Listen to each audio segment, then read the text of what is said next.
Hello friend, नमस्ते, प्रणाम। स्वागत करती हूँ अपने यूट्यूब चैनल पे। हम लोग एक कजरी गीत लेकर आए हैं। कैसा लगेगा कमेंट में ज़रूर बताना।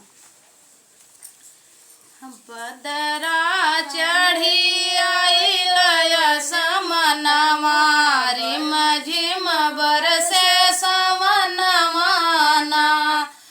बदरा चढ़ी आइल समनवा, रिम झिम बरसे समनवा ना। रिम झिम बरसे समनवा ना, रिम झिम बरसे समनवा ना। पिया बिना सोन बैल मोर मनवा, रिम झिम बरसे समनवा ना। पिया बिना सोन बैल मोर मनवा, रिम झिम बरसे समनवा ना। बदरा चढ़ी आइल समनवा, रिम झिम बरसे समनवा ना।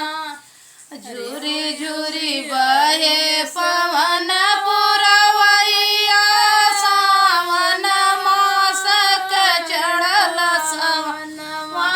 सावन मासक चढ़ल सवनवा, खिली गए फूल अंगनवा ना।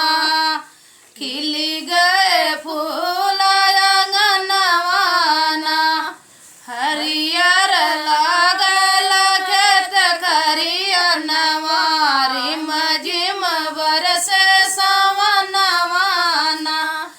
हरियर लागल खेत खरियनवा, रिम झिम बरसे समनवा ना।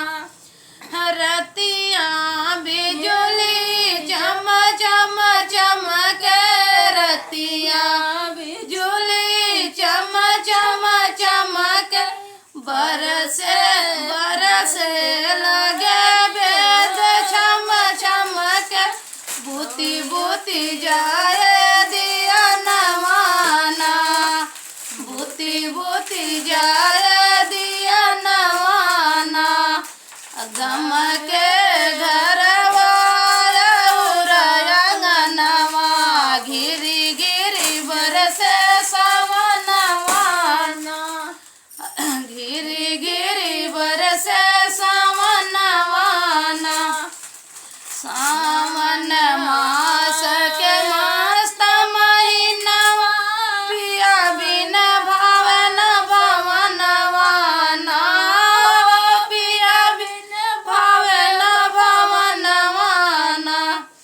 रतिया देखे सपनवा ना। बदरा चढ़ी आइल समनवा, रिम झिम बरसे समनवा ना। बदरा चढ़ी आइल समनवा, रिम झिम बरसे समनवा ना। रिम झिम बरसे समनवा ना। रिम झिम बरसे समनवा ना। पिया बिना सोना भइल मोर मनवा, रिम झिम बरसे समनवा ना। कैसा लगे आप लोग कमेंट में बताना।